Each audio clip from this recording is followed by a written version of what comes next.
Bien, bonsoir à vous toutes et tous. Je vous propose de démarrer cette séance du conseil municipal. Donc, on va commencer par l'appel. Alors, Marwenda, présente. Fall. Loridan. Présent. Chapelet. Présente. Tessier. Présent. Haddad. Voilà. Strozik. Présent. Lawège. Présente. Ballot. Présent. Descamps. Michel. Micro. Je crois qu'elle était là. Oui, non, mais je la vois, mais il faut qu'elle réponde. Bon, je continue. Fabre a donné pouvoir à Éric Carteret. Dany Thève a donné pouvoir à Franck Bernard. Elma Fouchi. Présent. Adras. Présent. Jean-Marie Hamel a donné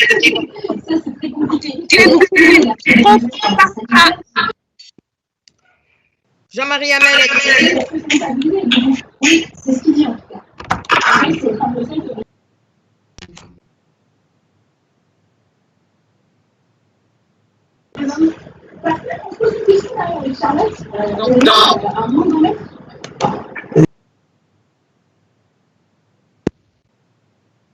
Merci. Donc, Jean-Marie Hamel a donné pouvoir à Gérard Tessier. Lefort. Présent. Herbrecht. Présente. Leblond a donné pouvoir à Françoise Marwenda. Bernard. Présent. Bayard. Présent. Aman.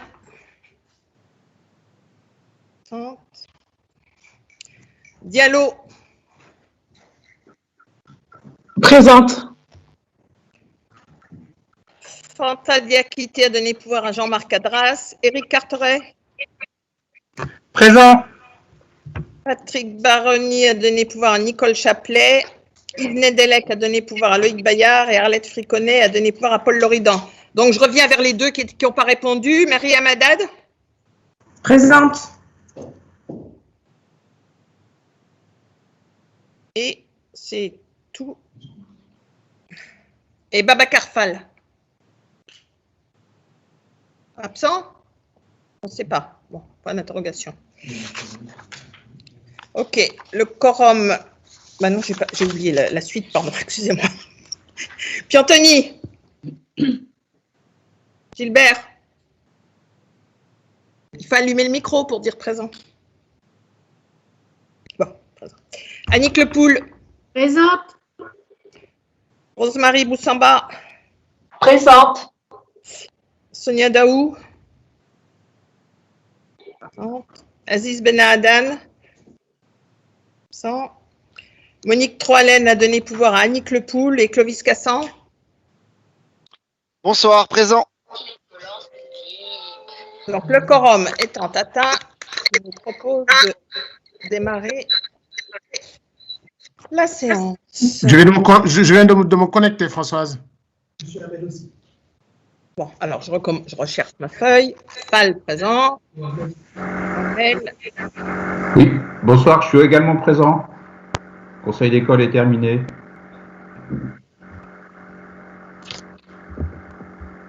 C'est bon. Alors, on va désigner le secrétaire de séance qui est candidat. Comment je vois les gens qui lèvent la main, moi? Moi, je veux bien si tu veux, Françoise. Gérard Tessier est candidat. Est-ce qu'il y a d'autres candidats? Non. Donc, est-ce qu'il y a des voix contre?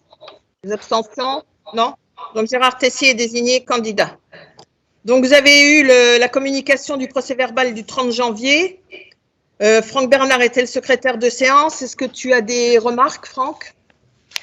Non, je n'en ai aucune, c'était parfait. Le compte-rendu était exhaustif. Ok. Est-ce qu'il y a d'autres personnes qui ont des remarques? Non? Donc, je vous propose de passer au vote vote. Je n'arrive pas à lire, hein, vous me dites. C'est bon. Je vous propose de passer au vote pour adopter ce procès-verbal du 30 janvier. Est-ce qu'il y a des voix contre? Des abstentions? Non? Donc adopté à l'unanimité. Vous avez eu communication des décisions prises. Est-ce qu'il y a des questions?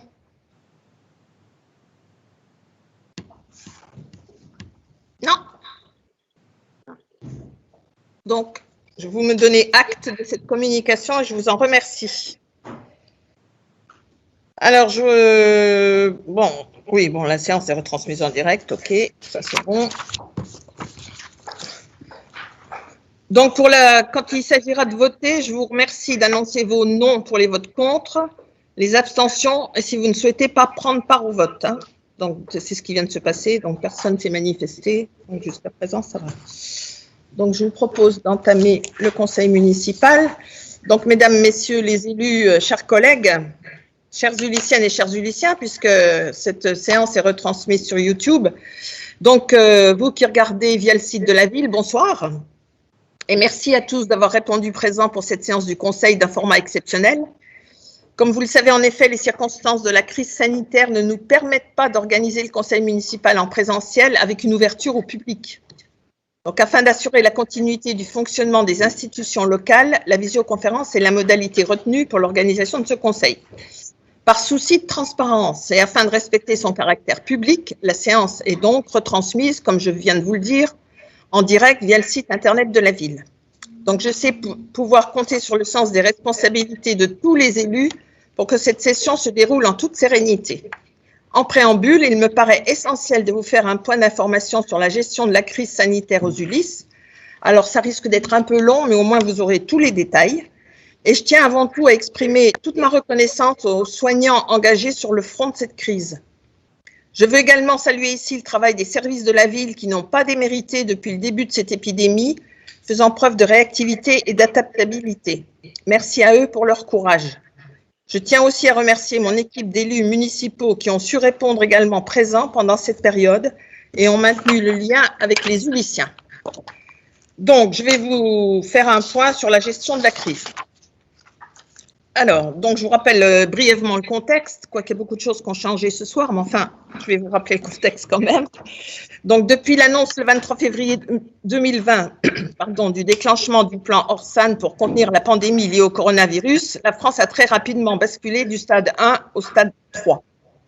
Dès cette date, nous avons activé la cellule de crise qui était composée du maire, de la directrice de cabinet, des directeurs généraux, du chef de service de la police municipale, de la DRH, pour actualiser et activer un plan de continuité d'activité, un PCA, je vous le dis parce que je risque de reparler de PCA un peu plus tard, au sein des services municipaux. Donc, le 16 mars 2020, le président de la République annonce des mesures exceptionnelles, notamment un confinement obligatoire des populations. Avec le confinement, le PCA, imaginé pour faire face à une réduction progressive des effectifs des agents municipaux, est devenu caduc. Il s'agit dès lors de mettre en œuvre un service minimum pour répondre aux besoins essentiels et impérieux des Ulyssiens. Nonobstant, des actions innovantes pour conserver le lien social, comme les vidéos sportives, les activités numériques autour de la culture, du théâtre, du cinéma, et les axes majeurs d'action ont été assurer la continuité des services municipaux indispensables, protéger les populations les plus fragiles, assurer un suivi sur le volet économique, informer les habitants et diffuser les bonnes pratiques, garantir la continuité pédagogique et éducative des élèves ulyssiens. Et tout ça pour vous dire que assurer la continuité des services municipaux indispensables, c'était vraiment très, très important pour garantir la sécurité sanitaire de tous. Les accueils et établissements municipaux ont été fermés au public. Néanmoins, les accueils et permanences téléphoniques ont été maintenus afin de préserver le lien avec les habitants. Les agents étaient donc sur site ou en télétravail ou en autorisation spéciale d'absence.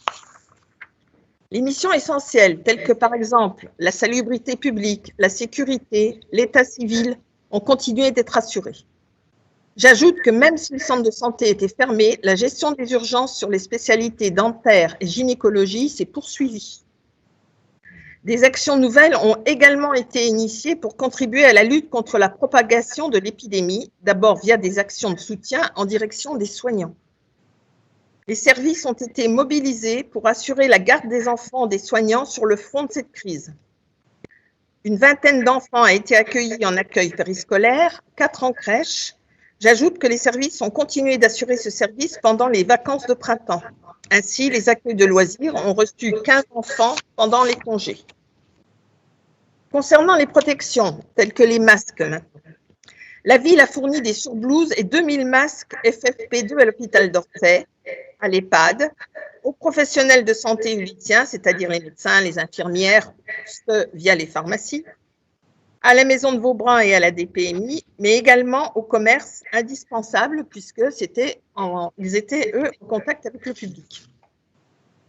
Enfin, prenant acte des préconisations de l'Académie de médecine sur l'intérêt du port du masque alternatif, nous avons commandé dès le début du mois d'avril des masques lavables et réutilisables à une entreprise essonnienne pour tous les Uliciens âgés de plus de 3 ans. Ceux-ci ont pu être distribués à l'ensemble de la population dès la première semaine du déconfinement.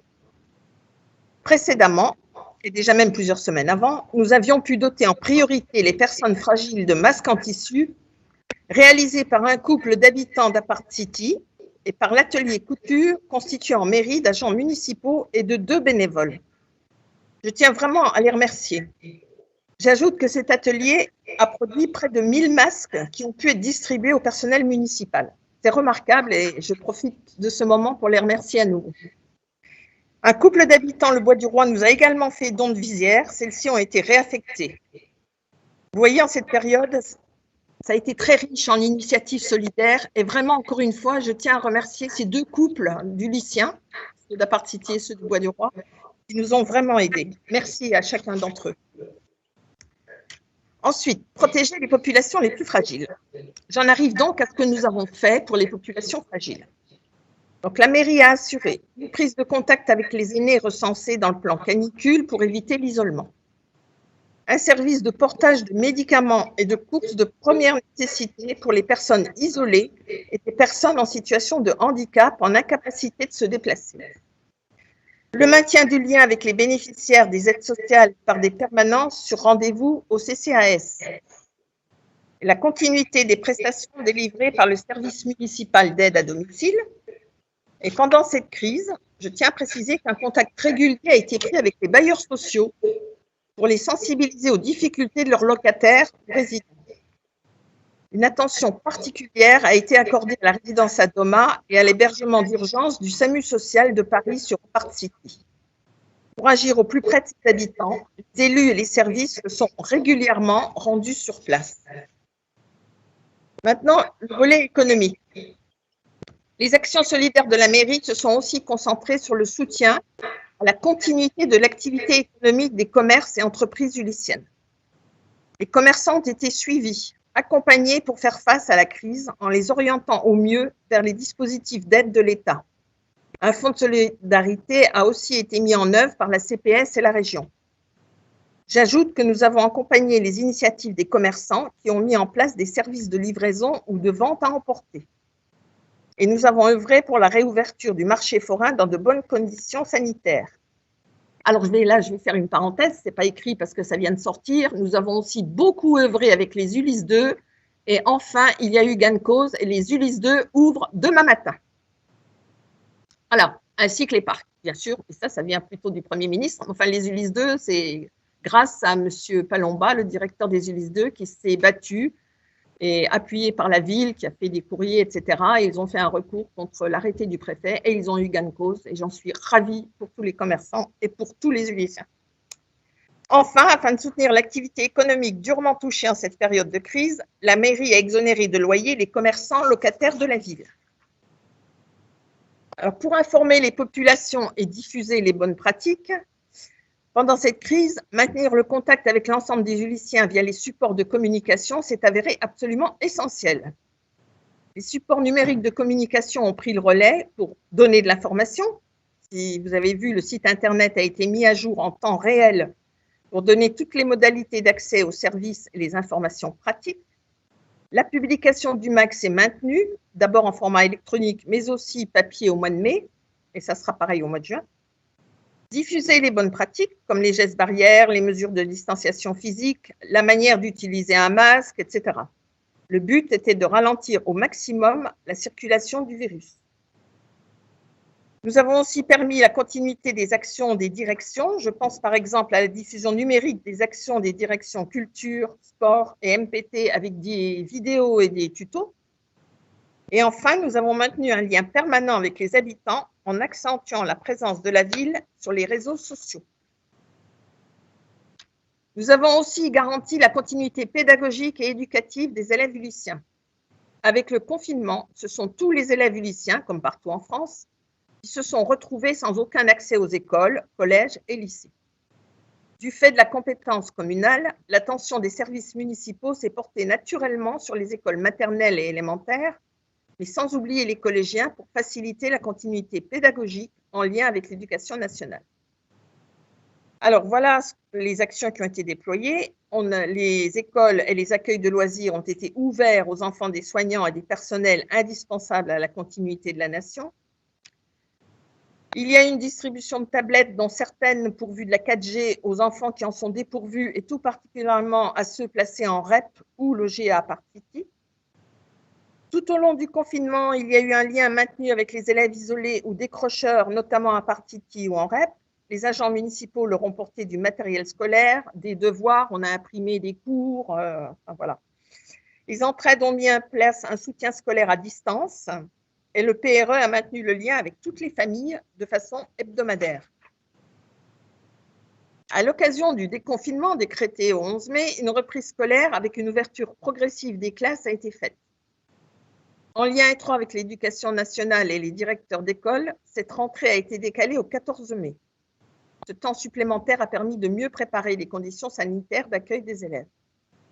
Les services municipaux ont ainsi été mobilisés pour nettoyer et installer les classes ou livrer les fournitures d'hygiène et de désinfection pour permettre aux enseignants de faire classe. Nous avons d'abord ouvert les classes de grande section CP et CM2 pour ces élèves jugés prioritaires par l'éducation nationale sur l'ensemble des écoles de la ville. Puis, toutes les sections élémentaires sur le réseau d'éducation prioritaire ont été rouvertes, à savoir bien sûr, comme vous ne l'ignorez pas, les écoles du Parc, des Avelines, du Bosquet et des Bergères. Et les premiers jours, les effectifs étaient faibles, 5 à 6 élèves par classe. Depuis cette semaine, les effectifs augmentent progressivement. Se sont également mis en place des animations sportives destinées à des enfants porteurs de handicap. C'était une initiative que je salue de la direction des sports jeunesse, DCSS pour le handicap. Par ailleurs, la direction petite enfance a répondu présente pour ouvrir un service minimum d'accueil en crèche des personnels prioritaires dès le début du confinement. La direction petite enfance a su également en moins de 24 heures proposer une organisation pour assurer un accueil de nuit en crèche à la demande du sous-préfet pour ces mêmes personnels. Et en fait, on n'a pas eu de demande. Mais bon, c'était possible. Alors, aujourd'hui, on parle de déconfinement et de reprise progressive d'activité. Donc, le gouvernement a annoncé une amélioration de la situation. Vous savez qu'on est passé en zone orange, je ne vous apprends rien. La circulation du virus semble maîtrisée, mais nous devons rester vigilants. Nous travaillons à une reprise progressive des services dans le respect des règles sanitaires et serons amenés à communiquer des précisions dans les prochains jours. En conclusion, je veux une nouvelle fois saluer les efforts des services. Même à effectifs réduits, à distance et dans un contexte compliqué, ils ont su être présents partout où ils pouvaient apporter leur aide. Ils continuent encore de soutenir les habitants pour leur permettre de mieux affronter cette crise sanitaire exceptionnelle.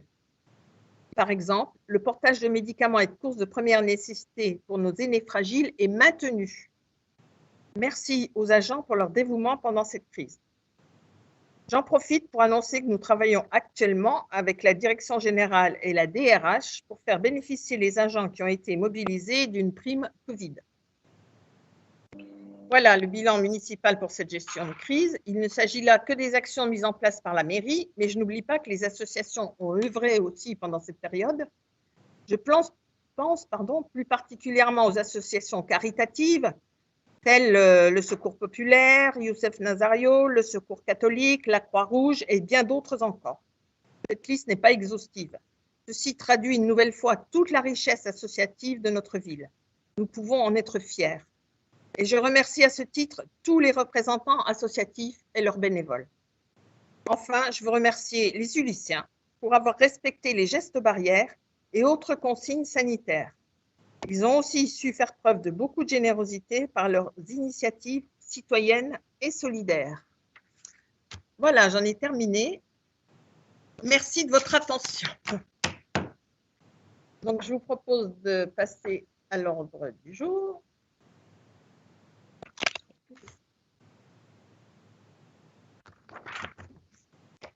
Alors, point numéro 1. Ah, pardon. Je n'ai pas vu. Alors, Non, il n'y a pas de mal, il n'y a pas de mal. Bonsoir à toutes. la parole. Oui, je serai très rapide. C'était simplement, comme la liste est exhaustive, les informations, vous remercier de ce point d'information, puis saluer à nouveau le travail qui a été fait à la fois par les Uliciens, les Uliciennes, qui ont fait preuve effectivement de beaucoup de solidarité en cette période, les associations plus particulièrement, saluer l'action de la municipalité en place qui a fait dans un contexte particulier ce qu'elle a pu avec une implication que je ne doute pas être très sincère et très forte. À nouveau saluer et remercier l'ensemble du service public municipal et plus largement l'ensemble des services publics qui agissent sur notre territoire, le personnel hospitalier, les personnes qui travaillent au SIOM, enfin qui s'occupent, les rippers qui s'occupent du ramassage des ordures ménagères. En tout cas, merci pour votre compte rendu. Merci et je salue l'action. Je regrette évidemment que on s'était mis à disposition en tant qu'élu de l'opposition pour permettre de faciliter ce travail. Et puis dans ce temps, sans polémique aucune, essayer de faire un peu de concorde entre nous. Bon, c'était un petit regret qu'il convient de noter, mais je salue l'ensemble du travail qui a été fait avec beaucoup d'humilité et l'humilité qu'impose cette période extraordinaire à laquelle nous n'étions toutes et tous pas préparés, malheureusement. Micro. Merci. Est-ce qu'il y a d'autres demandes de parole? Non? Donc, on passe au point numéro 1. Affaires générales, délibération fixant les modalités d'organisation du conseil municipal dans le cadre de l'épidémie Covid. Donc, bon, vous savez que l'état d'urgence sanitaire était prolongé jusqu'au 10 juillet 2020. Donc, la convocation à la première réunion du conseil municipal à distance précisant les modalités techniques de la séance a été transmise par le maire aux conseillers municipaux. Je suis désolée, hein, mais c'est une délibération obligatoire. Concernant les conditions d'organisation du scrutin public de manière dématérialisée, deux possibilités sont offertes, soit par appel nominal, soit par scrutin électronique. En cas de partage des voix, la voix du maire ou du président est prépondérante. Ouais, bon. Donc, vous avez toutes, vous voyez comment ça se passe. Donc, on se sert de Teams. Les projets de délibération sont présentés par les élus rapporteurs. Voilà, si vous avez des questions, je suis prête à y répondre. Sinon, je vous demanderai de voter cette délibération. Voilà. Il n'y a rien de spécial à voter, d'ailleurs, si? Non, il n'y a rien à voter. Ainsi, approuver les modalités d'organisation des réunions du conseil municipal, devant se tenir à distance pendant la période d'urgence sanitaire, telle que présentée ci-dessous. Est-ce qu'il y a des voix contre ou des commentaires? Non. Il n'y a pas d'abstention non plus? Non, donc adopté à l'unanimité. Alors, question numéro 2. Toujours dans les affaires générales, délibération relative aux attributions du conseil municipal au maire dans le cadre de l'épidémie de Covid-19. Donc, toujours en raison de l'épidémie, l'état d'urgence sanitaire entré en vigueur a été prolongé jusqu'au 10 juillet. Donc, l'ordonnance du 1er avril 2020 visant à assurer la continuité du fonctionnement des institutions locales donne des pouvoirs renforcés aux exécutifs locaux et assouplit le fonctionnement des organes délibérants. Les décisions prises depuis le 2 avril 2020 vous ont été transmises. Il est précisé qu'il n'a pas été fait usage de pouvoirs exceptionnels permettant au maire d'attribuer des subventions ou de garantir des emprunts, pouvoirs appartenant en temps normal au conseil municipal. Donc, je n'ai rien fait de spécial. Voilà. Donc, je vous demande simplement de prendre acte et approuver la nature et l'étendue des délégations attribuées au maire. Ça ne vient pas de moi, hein, donc je vous remercie par avance de prendre acte puisque c'est comme ça, c'était obligatoire. Est-ce qu'il y a des questions? Non? Je vous remercie beaucoup. Alors, question numéro 3. Compte rendu annuel de la SORGEM. Alors là, je sais qu'il y a eu des rectificatifs que je ne sais pas où je l'ai mis, je vous le dis tout de suite. Donc, voilà. C'est pas grave. Donc, la commune des Ulis, vous le savez, est actionnaire de la SORGEM à hauteur de 2,46%. Ils ont actuellement 14 concessions d'aménagement et la SORGEM poursuit ses missions pour le compte de la ville, je vous rappelle, sur le centre-ville et sur le centre commercial des Amants. L'effectif est de 27 employés. Et qu'est-ce qu'on peut dire de plus? Bon, il y a eu une baisse significative de leur chiffre d'affaires, moins 15,41%, mais le résultat d'exploitation de l'année 2018 est bénéficiaire à hauteur de 71 820 €. Voilà, donc je vous demande de me donner acte de cette communication. Pour ceux que ça intéresse, on peut leur donner le rapport de gestion 2018 de la SORGEM sans problème. Est-ce qu'il y a des questions? Non? Donc, vous me donnez acte et je vous en remercie. Alors, on passe aux affaires financières. Décision modificative numéro 1, donc je passe la parole à Paul Loridan. Bonsoir à tous, je ne sais si vous me voyez ou si vous m'entendez. Donc, depuis le dernier conseil municipal, où nous avions voté le budget primitif 2020, diverses notifications nous ont été adressées par l'État. On a reçu notamment la notification des dotations de la dotation globale de fonctionnement et de la dotation de solidarité urbaine. Nous n'avons pas encore reçu les résultats du FSRIF, le Fonds spécial de l'Île-de-France. Par ailleurs, nous avons eu l'annulation partielle de rattachement de dépenses 2019 qui était trop importante, donc cela constitue une ressource supplémentaire au budget. Enfin, dans cette décision modificative en dépenses, nous envisageons de rembourser divers usagers de la culture, de la piscine, des classes de découverte, pour les prestations non réalisées. Ce fera l'objet des délibérations précédentes. En pratique, si vous avez le fond de votre dossier, nous avons 63 000 € de plus en DGF, 41 000 € de plus en DSU, et l'annulation des rattachements porte sur 75 000 €. Et en contrepartie, nous avons inscrit toutes ces recettes en remboursement des prestations non réalisées vis-à-vis des habitants. Ça fera l'objet, comme je viens de vous le dire, des délibérations qui vont suivre. Le global de cette opération se traduit par une diminution du prélèvement de 4 500 € et que nous imputons sur l'enveloppe d'emprunt qui est diminuée d'autant. Voilà, j'en ai fini, Madame le maire.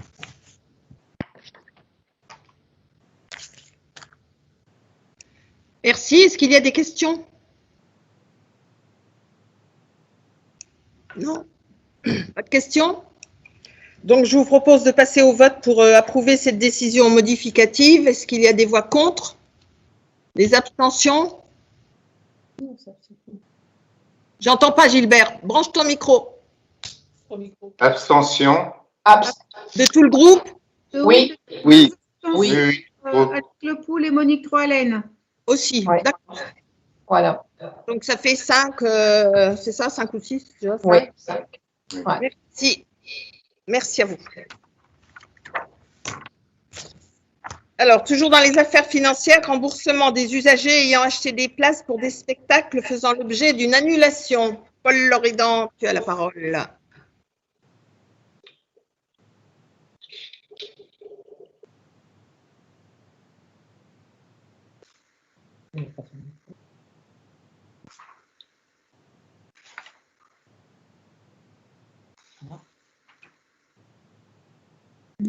Voilà.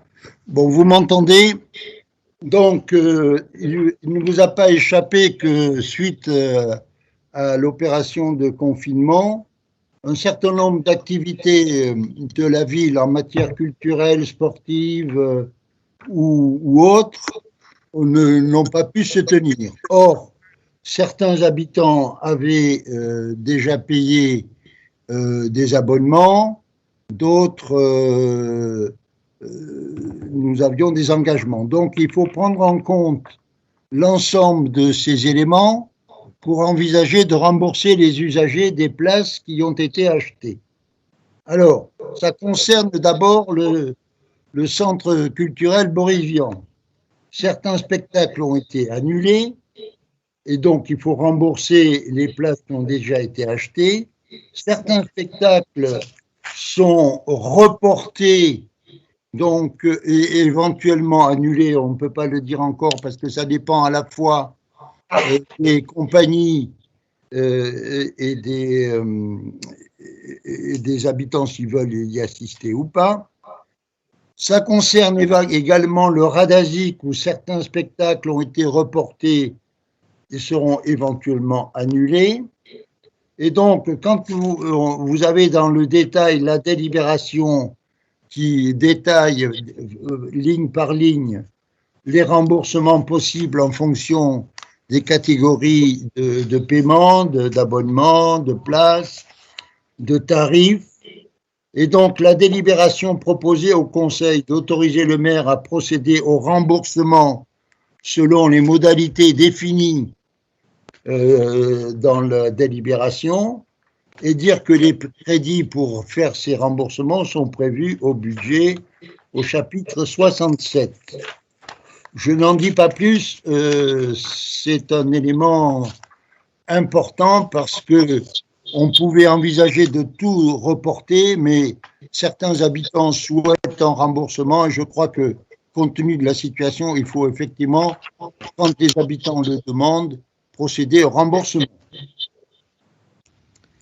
Merci. Alors, je voudrais en profiter pour répondre à une question du groupe socialiste qui nous interrogeait, à juste titre, sur les personnes qui avaient loué des salles à Courtabœuf. Donc, s'agissant de conventions de location signées du maire après approbation par décision, les personnes ayant loué les salles des fêtes seront remboursées si un report n'est pas possible. Principe de parallélisme des formes, le remboursement se fera après une décision du maire et non une délibération. Donc, les personnes pourront être remboursées sans problème. Voilà. Est-ce qu'il y a des questions sur la délibération, sur le remboursement des usagers? Qui c'est qui lève la main? Personne? Marie. Qui? Je n'ai pas entendu. Il n'y a pas de levée de main. Je vous rappelle que pour lever la main, vous avez une main sur votre barre. Oui, là. oui, oui. Il suffit de cliquer dessus. Et moi, je vois du coup qui demande la parole. D'accord. Non, la question, Madame Wenda a répondu à ma question. Donc, ça va. OK. Merci. Est-ce qu'il y a d'autres questions? Non? Donc, je vous propose de passer au vote pour nous autoriser à rembourser les usagers ayant acheté des places pour différents spectacles. Est-ce qu'il y a des voix contre? Des abstentions? Non, adopté à l'unanimité. Et je vous en remercie pour tous les Uliciens concernés. Et autres, d'ailleurs, parce qu'il n'y a pas que des Uliciens à Boris Vian, entre autres. Alors, toujours dans les affaires financières, modalité de remboursement des usagers suite à la fermeture de la piscine pour travaux. Paul Loridan, tu as la parole. Merci, Madame le maire. Vous avez bien en tête, mes chers collègues, que avant les événements du Covid, des incidents graves sont intervenus sur la piscine qui nous a obligés à fermer cet équipement, d'engager des travaux, encore une fois, qui vont durer plusieurs mois. Donc, or, certains usagers de la piscine prennent des abonnements, ont des activités qu'ils avaient payées pour l'année. Donc, de la même façon qu'on l'a fait pour Boris Vian ou le Radasic ou d'autres services, il faut envisager le remboursement des habitants qui sont concernés. Là, deux cas sont présentés. Soit le remboursement est inférieur à 20 €, auquel cas le remboursement sera effectué en espèces à travers une régie temporaire qui sera à l'entrée de la piscine, soit le remboursement est supérieur à 20 € et le remboursement se fera par mandat administratif. Toutefois, pour pas que l'opération dure des mois et des mois, si ce n'est des années, il est précisé dans la délibération que la période de remboursement est prévue jusqu'au 30 octobre 2020 inclus. Autrement dit, toute demande de remboursement qui sera faite après le 30 octobre ne sera pas honorée. Voilà, c'est une mesure de simplification administrative. Tel est l'objet de cette délibération. Merci beaucoup. Est-ce qu'il y a des questions? Non? Donc, je vous propose de passer au vote pour m'autoriser à procéder à ces remboursements. Qui est contre? Qui s'abstient? Personne. Adopté à l'unanimité. Alors, on passe aux ressources humaines. Élargissement de l'attribution du RIFSEP à tous les cadres d'emploi de la fonction publique.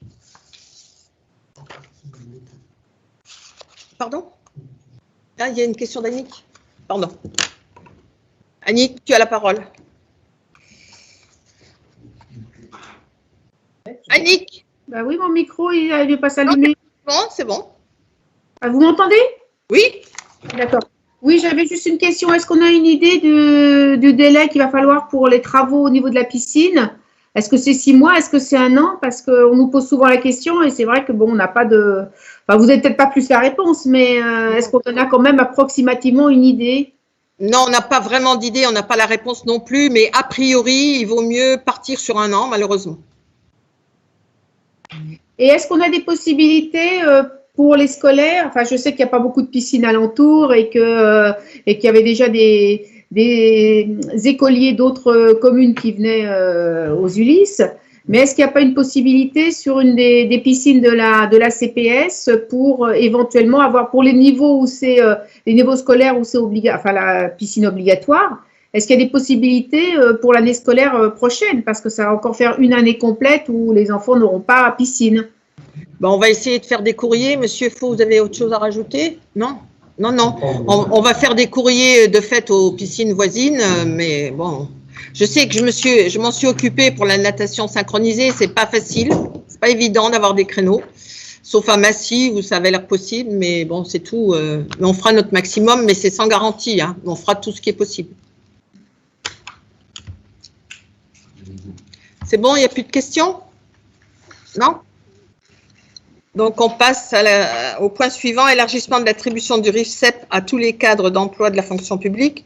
Donc, le RIFSEP, je vous rappelle, pour ceux qui ne le sauraient pas, c'est le régime indemnitaire tenant compte des fonctions, des suggestions, de l'expertise et de l'engagement professionnel.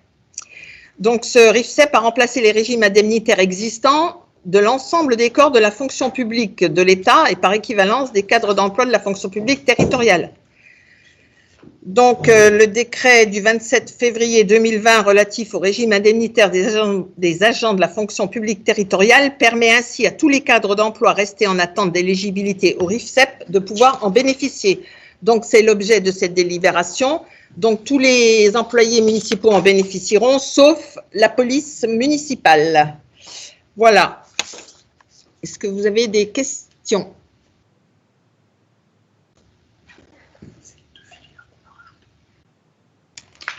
On a rajouté en fait la filière technique et la filière médico-sociale.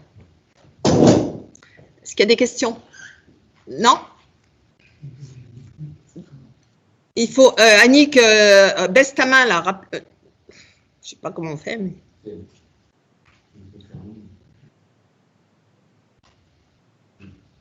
Non, j'ose pas effacer. Baissez la main, voilà, je l'ai fait. C'est bon. Bien. Je vous propose de passer au vote pour m'autoriser à intégrer tous les cadres d'emploi restés en attente au dispositif du RIFSEP et à réévaluer les primes et indemnités automatiquement dans les limites fixées par les textes de référence. Qui est contre? Qui s'abstient? Personne. Adopté à l'unanimité. Merci à vous. Alors, ensuite, toujours dans les ressources humaines, actualisation du tableau des effectifs. Donc ça, c'est une délibération à laquelle vous êtes maintenant très habitués. Donc, c'est simplement des changements de cadre et de réussite au concours et avancement de grade. Voilà. Donc, vous voyez que le nombre de postes permanents est à 665, ça ne bouge pas de toute façon, et qui correspondent à 661,8 ETP. Est-ce qu'il y a des questions? Non, il n'y a pas de main. Que je regarde bien. Non. Donc, s'il n'y a pas de questions, je vous propose de passer au vote pour m'autoriser à modifier le tableau des effectifs à partir du 1er juin 2020. Est-ce qu'il y a des voix contre? Des abstentions? Non? Merci. Adopté à l'unanimité. Alors ensuite, on passe à la création d'emplois saisonniers pour la période estivale. Donc ça aussi, c'est une délibération habituelle. Je retrouve ma page. Voilà. Donc, il s'agit de créer 25 emplois saisonniers pour la période estivale. Donc, ces emplois sont exclusivement de la catégorie C, bien sûr, comme vous le savez.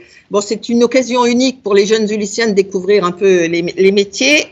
Et donc, vous avez la liste des services qui s'impliquent dans ces embauches. Je ne vais pas vous la relire, vous l'avez sous les yeux. Donc, s'il y a des questions, je suis prête à y répondre. Non? Pas de questions? Non? Bon. Donc, on va passer au vote pour m'autoriser à créer ces 25 postes à temps plein d'emplois saisonniers. Est-ce qu'il y a des voix contre? Des abstentions? Non? Donc, adopté à l'unanimité. Je vous en remercie pour tous ces jeunes. Alors, on passe à l'éducation en France. Gratuité de la restauration scolaire du 1er au 15 mars 2020. Myriam Lawesh, tu as la parole. Merci, Madame le maire. Bonjour à toutes et à tous. La crise, comme vous le savez, la crise sanitaire et le confinement a eu pour conséquence une forte baisse du niveau des revenus des Uliciens et a mis en difficulté ces familles uliciennes pour subvenir à leurs besoins et procéder au paiement de leurs factures périscolaires. La commune des Ulis a donc souhaité apporter une aide financière au profit de l'ensemble de ces familles, en proposant de rendre gratuites les prestations de restauration scolaire pour la période précédant le confinement, soit du 1er mars au 15 mars. Ce sont donc 1590 familles uliciennes qui ont bénéficié de cette mesure, dont le montant total s'élève à 47 854,81 €. Merci. Est-ce qu'il y a des questions?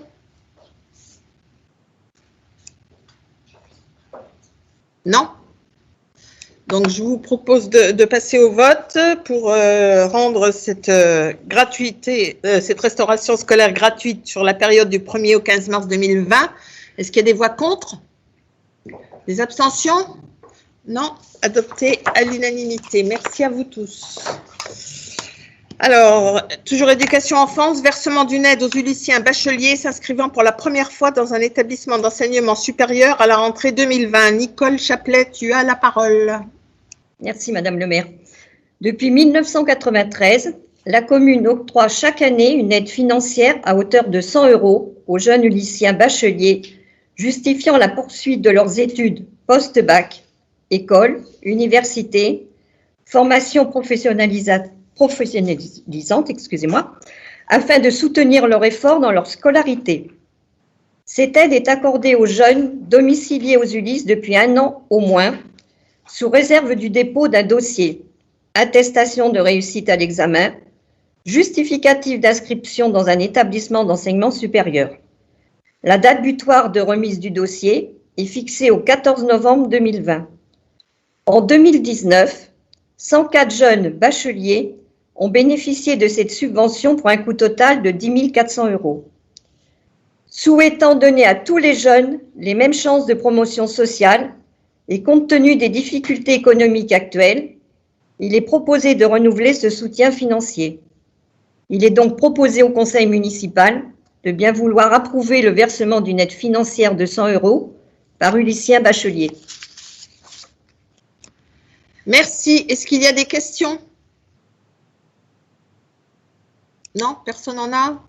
Je regarde, non? Bien, donc je vous propose de passer au vote. Qui est contre? Qui s'abstient? Personne. Adopté à l'unanimité. Alors, toujours dans l'éducation enfance, versement en coopérative des écoles d'une aide pour les menues dépenses relatives aux classes de découverte. Nicole, tu as la parole.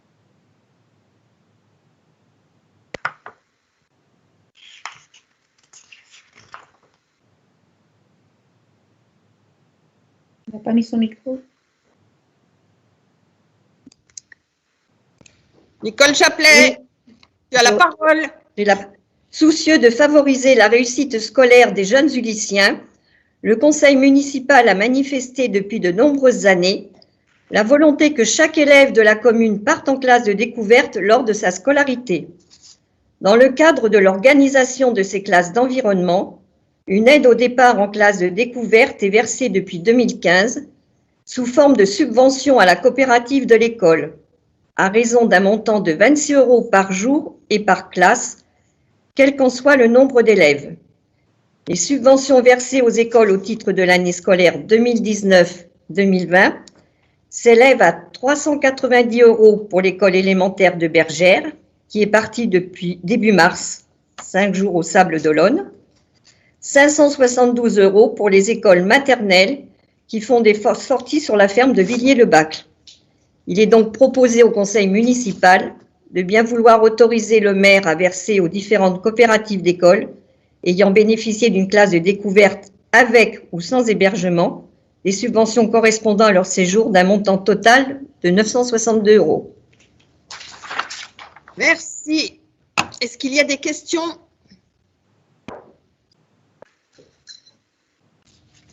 Non? Non. Bien, donc je vous propose de passer au vote. Qui est contre?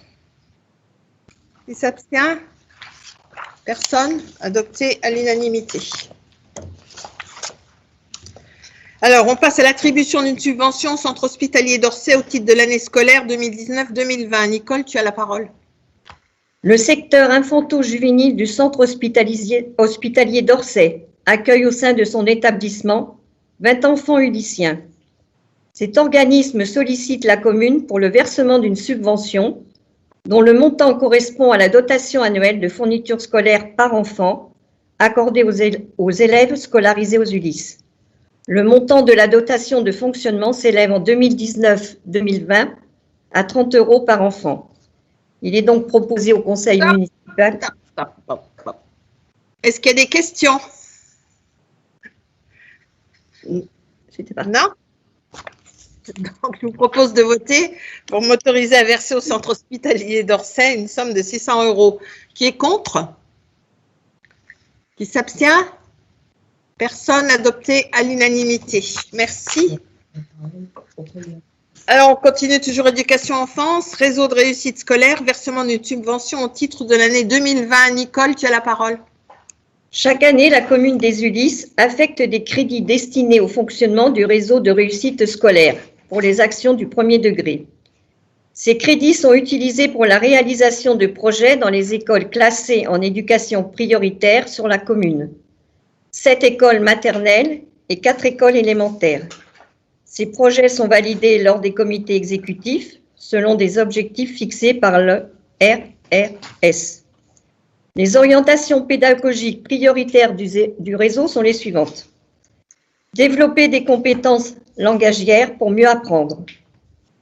Développer l'ouverture culturelle et la citoyenneté. Valoriser la communication pour renforcer la coopération au sein du réseau. Pour l'année 2020, ces crédits s'élèvent à 5 000 €. Le collège Aimé Césaire, à la tête du réseau de la réussite scolaire, à la charge des gestions des crédits spécifiques accordés par la commune. Il est donc proposé d'approuver le versement d'une subvention de 5 000 €. Merci. Est-ce qu'il y a des questions? Non? Donc, je vous propose de passer au vote pour m'autoriser à verser cette subvention au Collège Aimé Césaire. Qui est contre? Qui s'abstient? Personne. Donc, adopté à l'unanimité. Alors, toujours éducation enfance. Organisation d'un accueil relais temporaire gratuit. Myriam Laoueche, tu as la parole. Merci, Madame le maire. Comme vous le savez, pendant la période de confinement, 2 sites périscolaires, Millepertuis et Bosquet, étaient ouverts pour accueillir les enfants des personnels considérés comme prioritaires dans la gestion de la crise, à savoir les soignants, les pompiers, personnel de l'aide sociale, sur le temps périscolaire. Depuis le 14 mai, tous les enfants scolarisés peuvent fréquenter les accueils périscolaires sous réserve de respecter l'inscription sur le portail Ulysse+. Depuis cette date, sur le temps scolaire, pour garantir le respect du protocole sanitaire, des groupes d'enfants ont été constitués, 10 enfants en maternelle et 15 en élémentaire. Selon le nombre d'enfants accueillis sur l'école, des alternances de groupes peuvent être mises en place. Les enfants n'ont alors cours que 2 jours par semaine, soit les lundis et mardis, soit les jeudis et vendredis.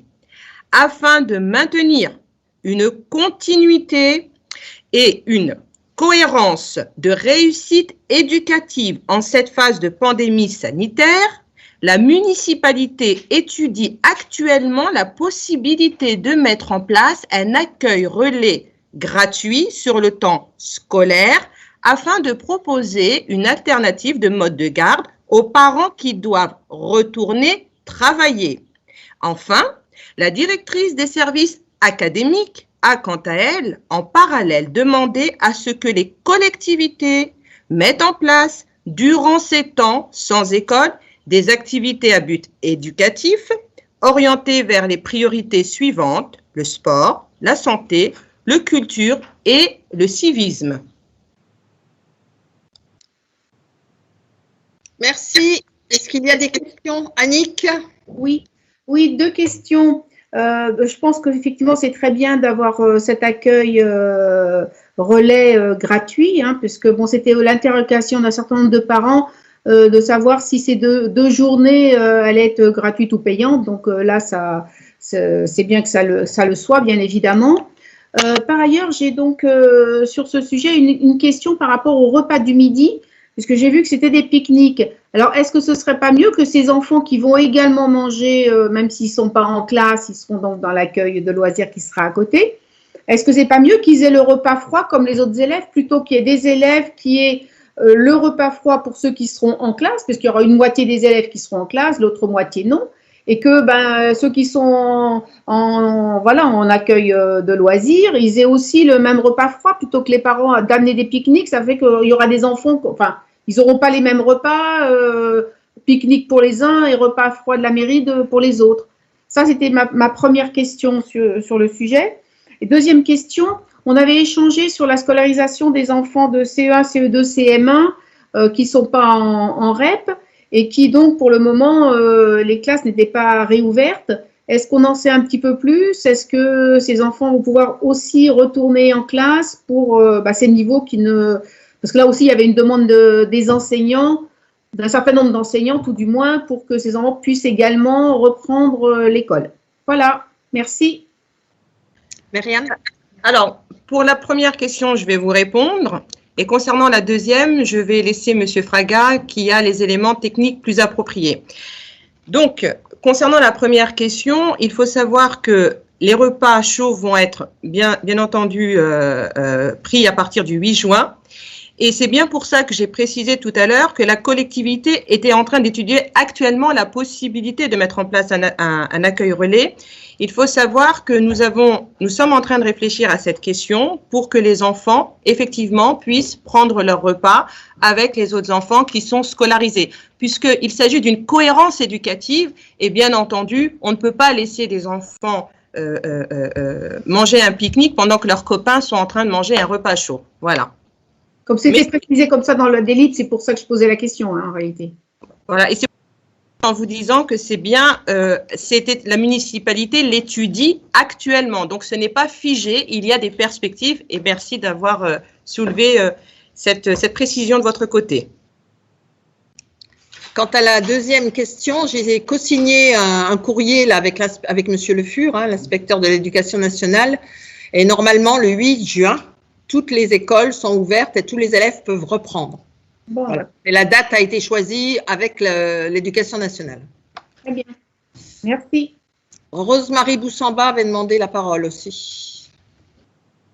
Oui, oui. Alors, si je comprends bien, vous êtes en train d'étudier aussi la possibilité que des enfants qui ne sont pas scolarisés actuellement, mais dont les parents travaillent, puissent bénéficier de ce dispositif.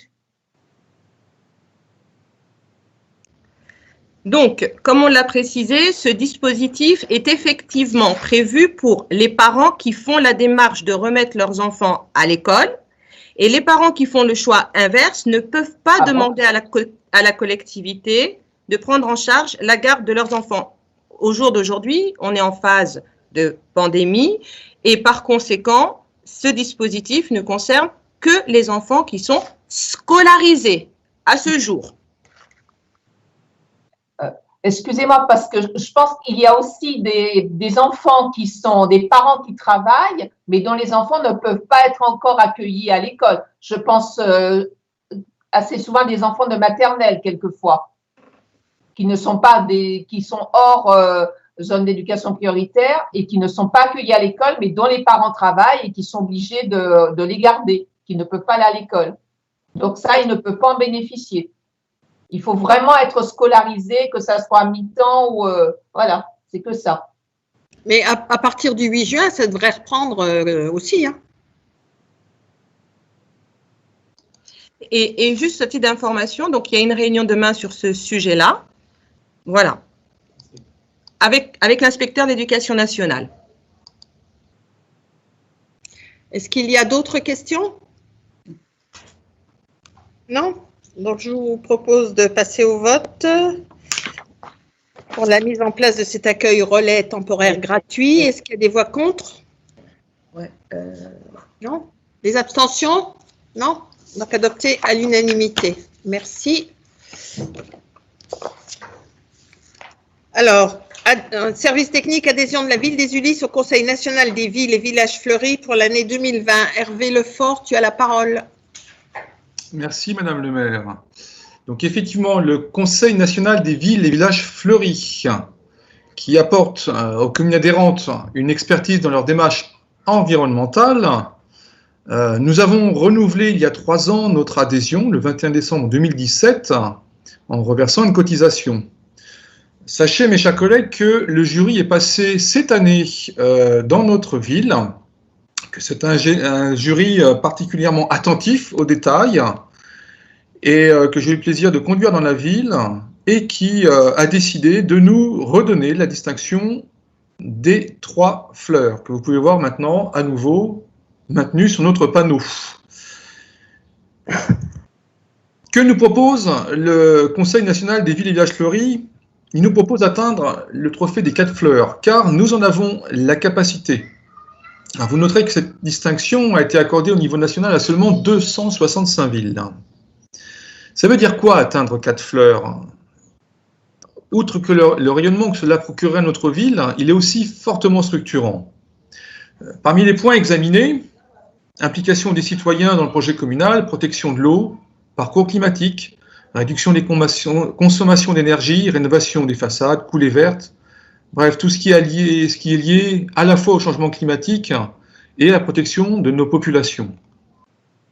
Je dirais en substance que les fauches codines du jury des 4 fleurs sont en adéquation avec la vision, le devenir que nous pouvons tous souhaiter pour notre ville. Je vous ai ainsi un peu illustré les 2 considérants marqués dans la délibération, considérant la volonté de la commune de renforcer son engagement dans les enjeux écologiques et considérant que les objectifs du CNVVF sont en accord avec ceux de la commune. Il est donc demandé de bien vouloir reconduire la cotisation annuelle. J'en ai fini, Madame le maire. Merci. Est-ce qu'il y a des questions? Non?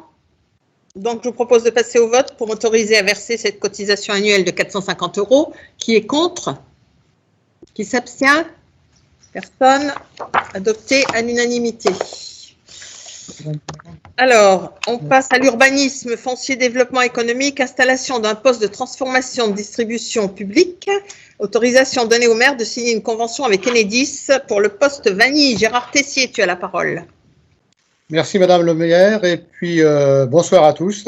Alors, la société Enedis qui actuellement est gestionnaire du réseau de distribution publique d'électricité sur notre ville a souhaité effectivement l'implantation d'un poste de transformation sur le secteur qu'on appelle la Grange aux Moines. Pour vous situer ce secteur, c'est effectivement à proximité du Parc Sud, sur le chemin qui permet l'accès au barrage. Donc effectivement, ce transformateur sera construit le long de cette voie. Il fait 16 mètres carrés. Effectivement, il y aura juste effectivement des travaux à réaliser sous la chaussée actuelle pour se connecter sur le réseau principal, dans l'axe principal de la Grande Rue. Voilà. Je vous remercie. Merci. Est-ce qu'il y a des questions? Non? Donc, je vous propose de passer au vote pour signer cette convention, m'autoriser à signer cette convention. Qui est contre? Qui s'abstient? Personne. Adopté à l'unanimité.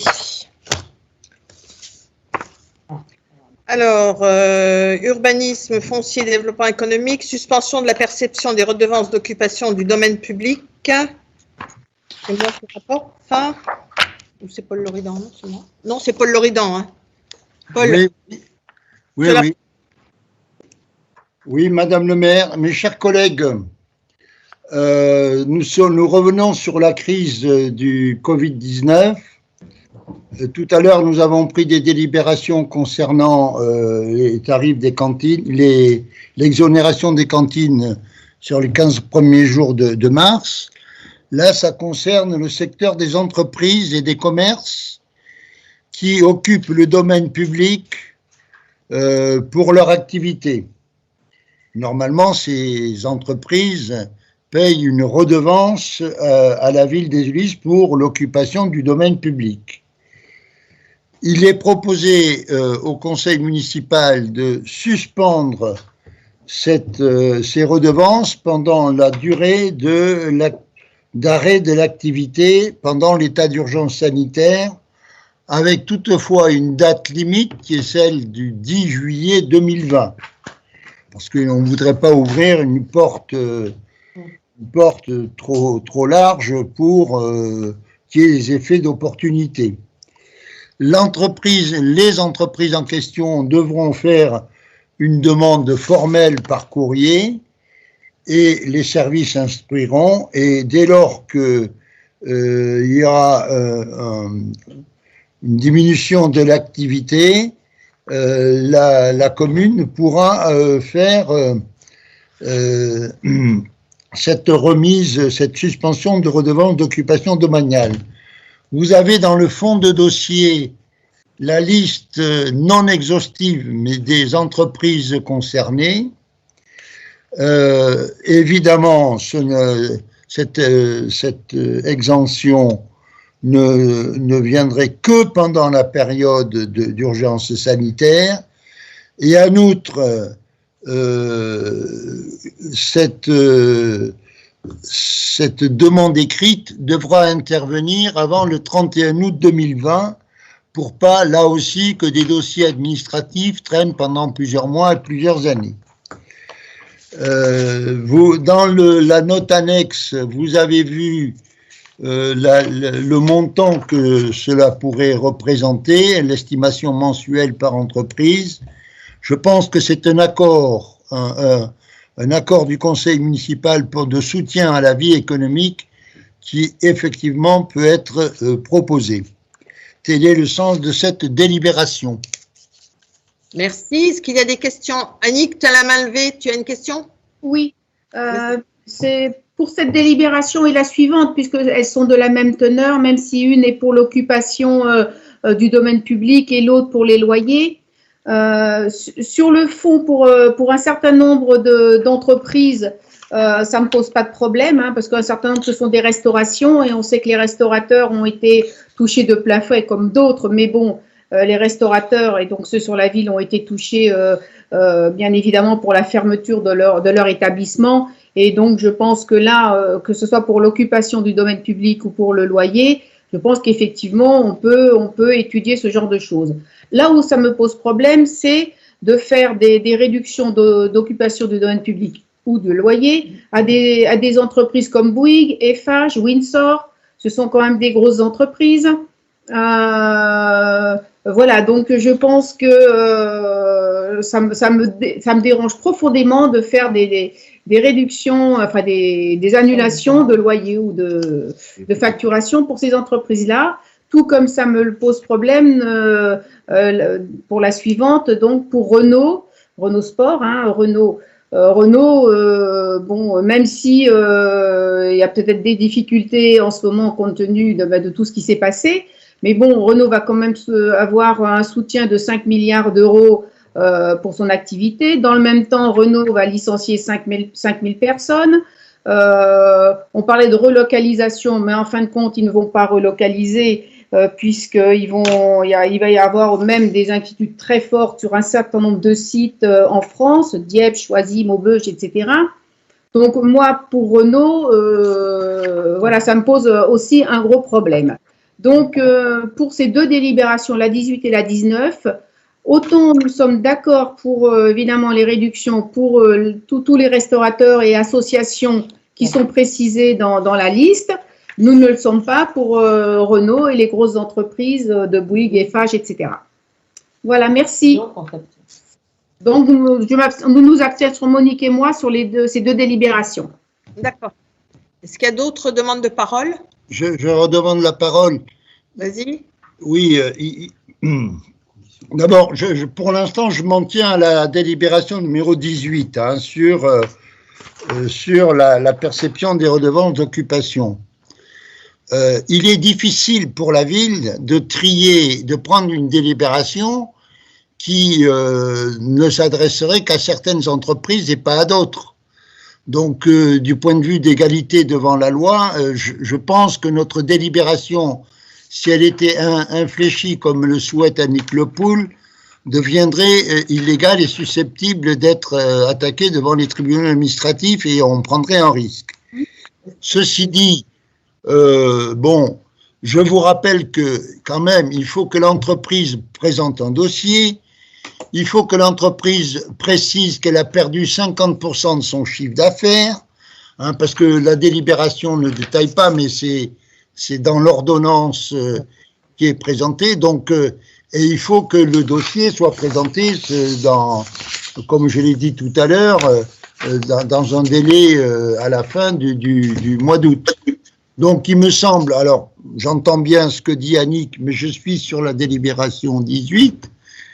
Il me semble que la sagesse, c'est de voter ça pour soutenir l'activité économique sur notre ville, y compris d'ailleurs, soit dit en passant, hein, le relancer du marché de l'immobilier, parce que quand on parle de Bouygues ou d'Eiffage, de Bouygues là, et de Windsor, c'est la relance du marché de l'immobilier sur la ville des Ulysses.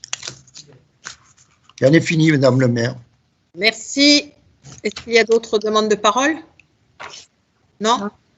Donc, je vous propose de passer au vote sur cette délibération pour accorder une suspension des redevances d'occupation domaniale aux entreprises et commerces ayant dû arrêter leur activité. Qui est contre? Donc, il y a 2 abstentions, si j'ai bien compris. Est-ce qu'il y en a plus? Non? Donc, adopté à la majorité.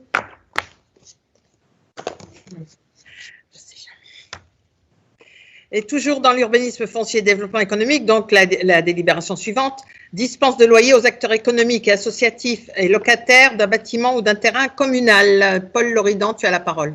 Oui, comme vous le savez, mes chers collègues, la ville dispose d'un certain parc immobilier ou de terrains qu'il loue à des entreprises ou qu'il loue à des acteurs associatifs de la ville.